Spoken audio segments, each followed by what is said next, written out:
Listen, some things in your life are not necessarily bad. They are simply no longer right for the woman you are becoming. The habit that once helped you survive may now be keeping you stuck. The role you learned to perform may no longer reflect who you truly are. And the anger that once made you feel protected may now be preventing you from experiencing peace.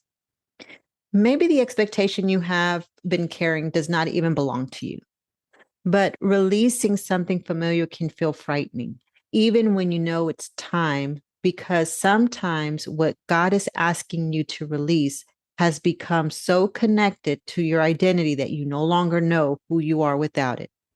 So, amiga, today we are talking about the first phase of the personal rebrand method, shed. Come join me for your midweek reset.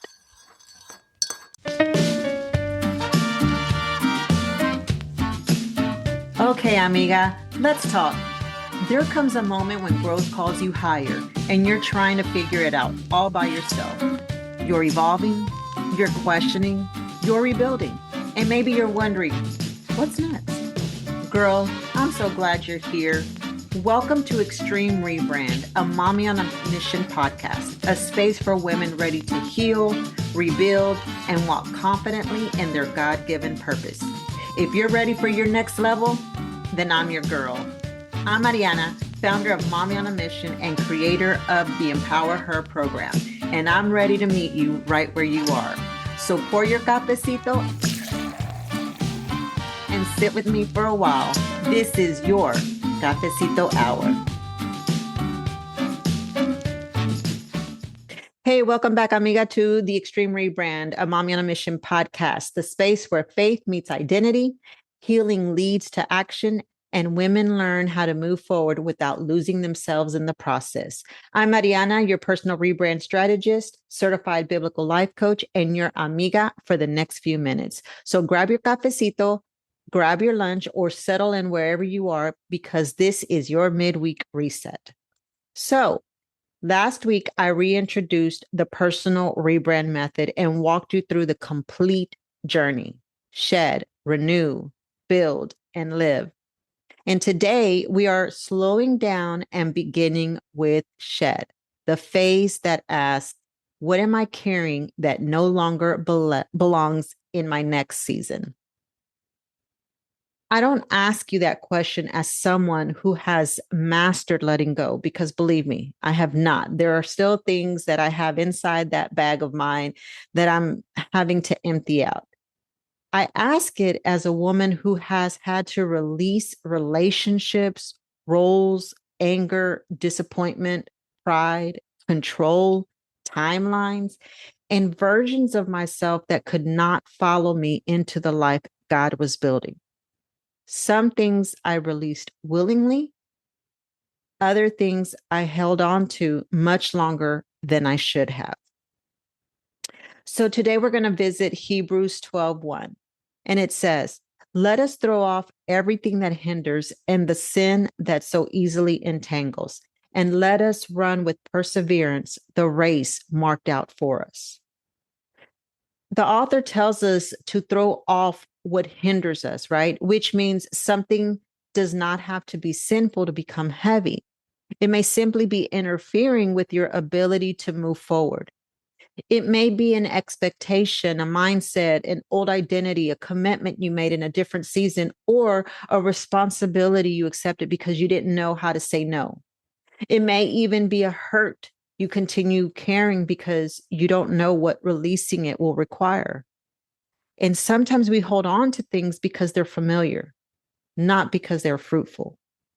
But you can't run freely while insisting on carrying every role, relationship, belief, disappointment, and expectation you have collected along the way. Because at some point, you have to decide what is still yours to carry. So, one of the questions I hear is not question, but one of the comments that I hear is, why shedding feels so difficult? Well, most of us understand why releasing something harmful is necessary, but what about releasing something that was once hopeful? What about a version of yourself that protected you, a role that made you feel needed, or an environment where you learned valuable lessons, even though you know you have outgrown it? What about releasing the anger that helped you feel strong after someone wounded you? And that is where shed becomes difficult. We assume releasing something means it was meaningless. We think moving forward means we are being ungrateful, and we confuse loyalty with lifelong obligation. We sometimes tell ourselves, I've already invested so much, or people are depending on me. This is who everyone knows me to be. What if I let this go and regret it? What if they never apologize? What if I do not know who I am without it? And that last question is often the deepest one, because sometimes we are not afraid of losing the thing. We are afraid of meeting ourselves without it. So for years, I've worked in spaces where people came to me for guidance, for answers, encouragement, resources, coaching, prayer, and support. You name it, that's what they came to me for. And I became accustomed to being the woman who figured things out, the dependable one who could help somebody else find her next step. And there's nothing wrong with being dependable, and there's nothing wrong with serving people. But still, I have still had to ask myself some uncomfortable questions. Am I carrying this because God assigned it to me, or because people know I will say yes? Am I doing this from obedience, or because being needed has become part of how I see myself? Am I serving from peace, or am I trying to prove that I am valuable? And those questions don't always produce easy answers, but they produce honest ones. And shed begins with honesty. There's a story I share in my forthcoming book, The Journey Back, about one of the most difficult things I have ever had to release: unforgiveness. For years, I struggled to forgive two people who had caused some of the deepest wounds in my life: my father and my ex-husband. They were very different people, but they had something important in common. They were both people I loved, trusted, and expected to protect me. And for a long time, I believed forgiving them meant I was somehow saying that what happened was okay, it was acceptable. And so it felt unfair. How could someone cause that much pain and then simply be forgiven? Like, how's that even possible? So I held on to the anger because at the time I thought it was protecting me. I believed staying angry would make sure I was never hurt that way again. But what I could not see was that the anger was not only connected to the people who had hurt me, but it was also quietly affecting the people who loved me. It shaped how I responded, how I trusted, how I protected myself, how I entered relationships, and how I told my story. In Journey 6 of The Journey Back, I write, forgiveness isn't about pretending the pain never happened. It's about allowing God to heal what has been hurting us for far too long so we can finally walk in freedom. And amiga, that was difficult. That was a difficult truth for me to accept, because my father and my ex-husband were not waking up every morning carrying my anger. I was. And as I explained in the book, what I didn't realize was that they weren't the ones carrying the weight anymore. I was. I was the one carrying it into my marriage, into motherhood, into new relationships, and into rooms those two people had never even entered. One, because my dad passed away when I was 10, and the other, because he's serving 35 years prison time. But eventually, God began showing me that forgiveness was not his way of excusing what happened, It was his invitation for me to stop allowing what happened to control the woman I was becoming. And the day I began releasing that unforgiveness was not the day they were set free. It was the day I began walking in freedom. Now, I'm not going to give you the entire story today because you're going to have to read Journey 6 when the Journey Back is released. But I will tell you this: forgiveness did not erase my story or remove the scars. It allowed the scars to become reminders of God's faithfulness instead of constant reminders of my pain. And that is what shed can look like. It does not pretend the past did not happen. It decides the past will no longer have permission to lead. And maybe you may not be carrying unforgiveness, right? Maybe it's not you. You're not carrying what I carried. But there may be something else shaping your decisions that no longer belongs. You may need to shed out an outdated belief. Maybe you still believe your value comes from being productive, available, agreeable, or needed. Perhaps you believe resting makes you lazy, setting a boundary makes you selfish, or that because something didn't work the first time, you're not qualified to try again. Those beliefs may not be announced out loud, but they quietly shape your decisions. And you may need to shed an old role. You may have been the strong one, the fixer, the dependable one, the woman who keeps the peace, or the woman who never asks for help. Perhaps that role helped you survive a difficult season. But now it's preventing you from being honest about what you need. And you may need to shed someone else's expectations. There are women listening who have built entire lives around what other people thought they should do, the career they should pursue, the way a wife, mother, leader, daughter, or woman of faith should behave, and the amount of access other people should have to their time. Now, they're waking up to the reality that they've been living responsibly, but not always intentionally. You may need to shed a pattern. Maybe you avoid difficult conversations, over-explain every decision, say yes immediately and become resentful later, or wait until you're completely exhausted before asking for help. I know that was me at times. I'm always doing. I'd rather just do it and not ask for help. And then I'm tired and exhausted and then lashing out on people, right? And perhaps you shrink in rooms you pray to enter or stay invisible because visibility feels vulnerable. The pattern may feel like your personality, right? But sometimes it is simply something you practice for so long that it began to feel permanent. Something worth thinking about, right? So during my summer break, or rather July off from the podcast, I also had to sit with the personal rebrand method, right?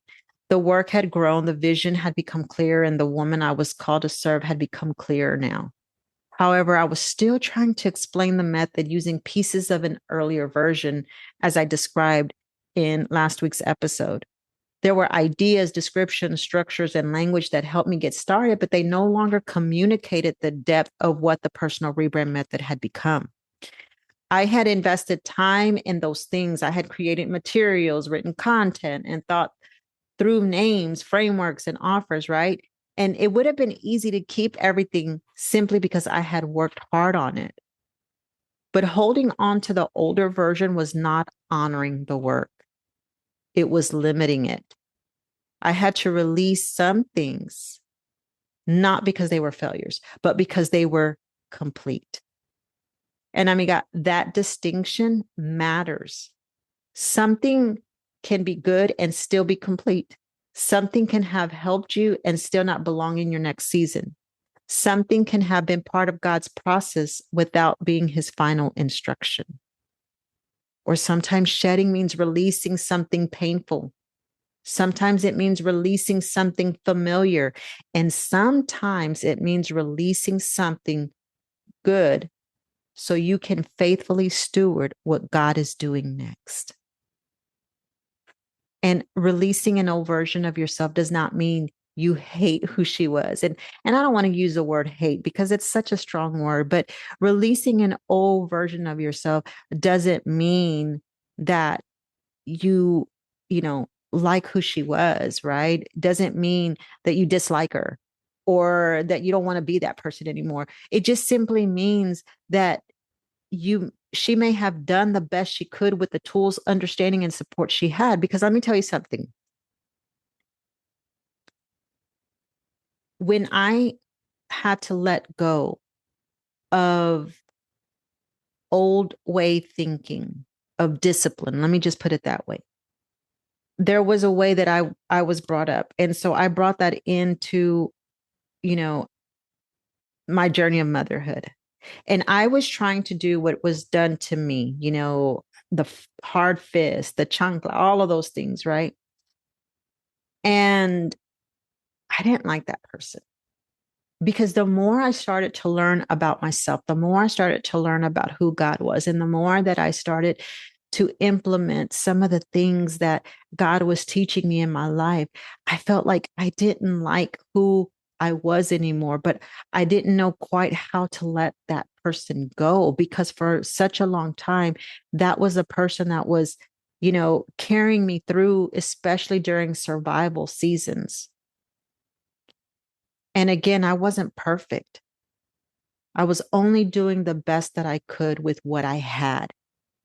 And maybe that's you. Maybe you've carried, it's carried you through heartbreak. Maybe that old version of you, it carried, helped carry your disappointments, uncertainty, maybe motherhood, career change, grief, or survival, whatever it is. But you don't have to shame her in order to grow beyond her. You can still honor the woman you were without asking her to lead the season you're entering. Like I said, I can look back at earlier versions of myself and recognize how hard I had worked. I kept showing up, I kept learning, healing, praying, and trying again after disappointment and after disappointment. And I'm not going to criticize the old me in order to become who I am today. But I also can't ask an older version of myself to lead a season that requires new boundaries, deeper faith, clear priorities, and a different level of courage. Because you can say, thank you for getting me here, but I need different tools now.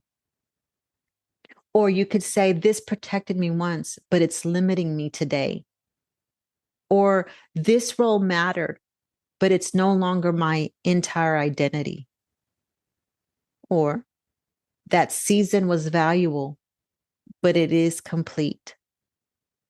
And I'm sitting here and I'm thinking, I have always been offered leadership roles and always turned them down because, again, out of fear, out of that expectation, what if I'm not good enough? And I'm learning that I need to let that go because of who I have become now. And shed is not about erasing your story, by no means. It's about deciding what your story has taught you and what you no longer need to repeat. And yes, you're going to still be able to speak your story through a different lens, through the lens of how you overcame, what you learned, and how it can teach someone else to get through. So the first step is to name it, right? It's to name it because you can't release something you refuse to identify.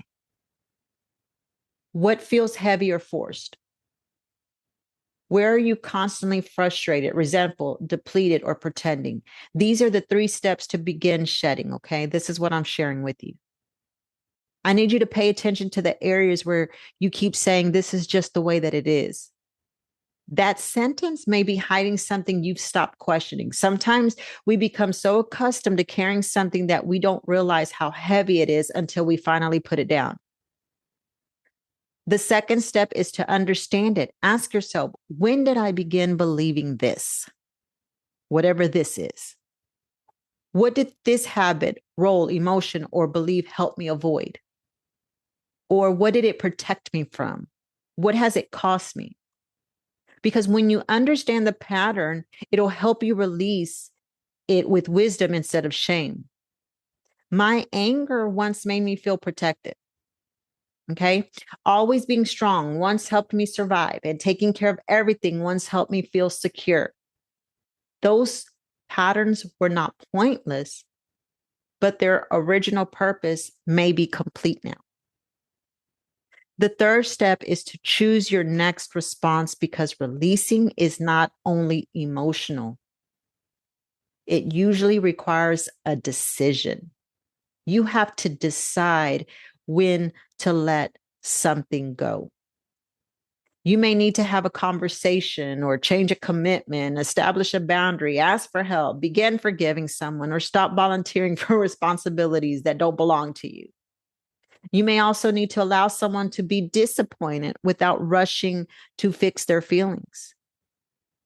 And that last one will preach all by itself. Because some of us are not afraid of making the decision. We're afraid of managing everyone else's reaction to the decision. But their disappointment does not automatically mean you made the wrong choice. Your decision does not have to be dramatic. It needs to be intentional. So, let me explain to you what shed is not. Shed is not cutting everyone off. Okay. Doesn't mean, okay, that's it. I'm unfriending everybody. Although during the political seasons, that's what happened, right? Uh, quitting every time something becomes difficult. Okay. It doesn't mean pretending pain didn't happen. It's not making impulsive decisions because you're frustrated. And it's not blaming everyone else for the life you currently have. Shed requires discernment. There is a difference between something being difficult and something being wrong for you. There's a difference between God stretching you and people draining you. And there's a difference between discomfort caused by growth and discomfort caused by repeatedly violating your own values. And there's also a difference between releasing something and running away from the work God is asking you to do. Not everything uncomfortable needs to be removed. Remember that. Some things need to be confronted, healed, communicated, completed, or forgiven, and other things need to be released. And that is why this phase requires prayer, honesty, and patience. The goal is not to empty your life. The goal is to make room for what belongs. So I've got some questions that I want you to sit with this week, okay? Question number 1. What am I continuing to carry because I'm afraid of what releasing it might require? Question number 2. Which role, hurt, or experience have I mistaken for my identity? Let me rephrase that. Which role, hurt, or experience have I mistaken for my identity? What is the one thing I know is complete, but I keep trying to revive? I don't want you to force yourself to answer all 3 immediately. Just like we did last week, I want you to take them into prayer. I want you to journal through them and notice which question creates the strongest reaction. And then notice which one makes you defensive or which one you immediately want to skip, right? And that reaction may be pointing you toward the place where God is asking you to become honest. Let us pray. Lord, thank you for the woman listening today.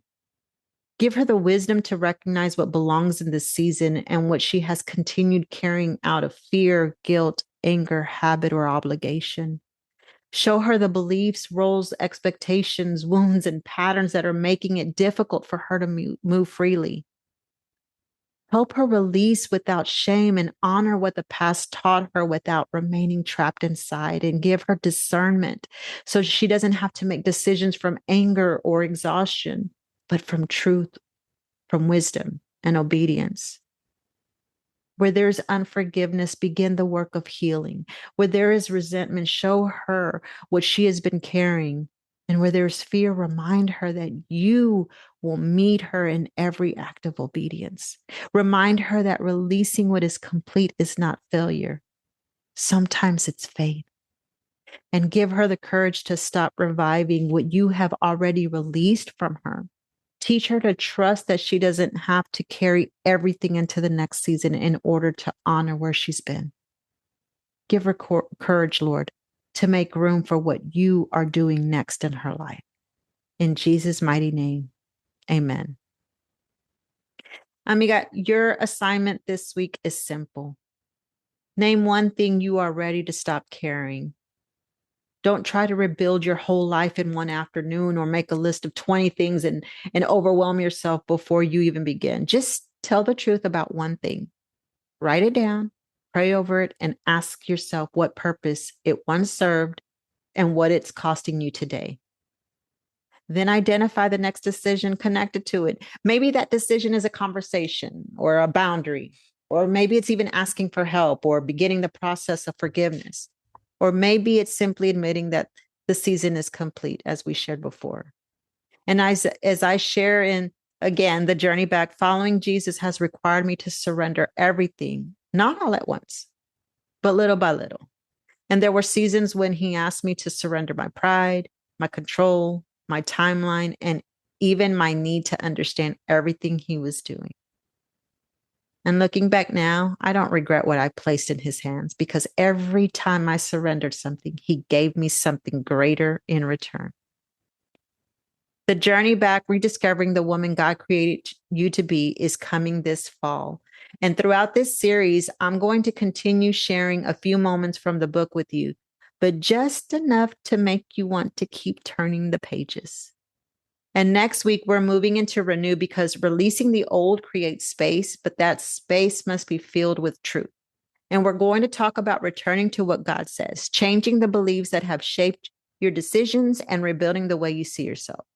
So, amiga, if this episode encouraged you today, please subscribe to the podcast so you don't miss it, and share this episode with an amiga who's been carrying more than she has ever meant to hold. And remember, you are not behind. You are not disqualified, and you're not too late. You're becoming the woman God already sees. And I'll see you here next Wednesday for your midweek reset. Hey, if this midweek reset spoke to you, share it with another amiga who needs a reminder. And if you're ready to take the next step in your personal rebrand, explore the Empower Her options and take the personal rebrand quiz. You'll find everything linked in the show notes. This isn't about fixing you. It's about aligning you. Amiga, you're not behind. You're not late. You're becoming the woman God already sees. I'll meet you right here next Wednesday for your midweek reset.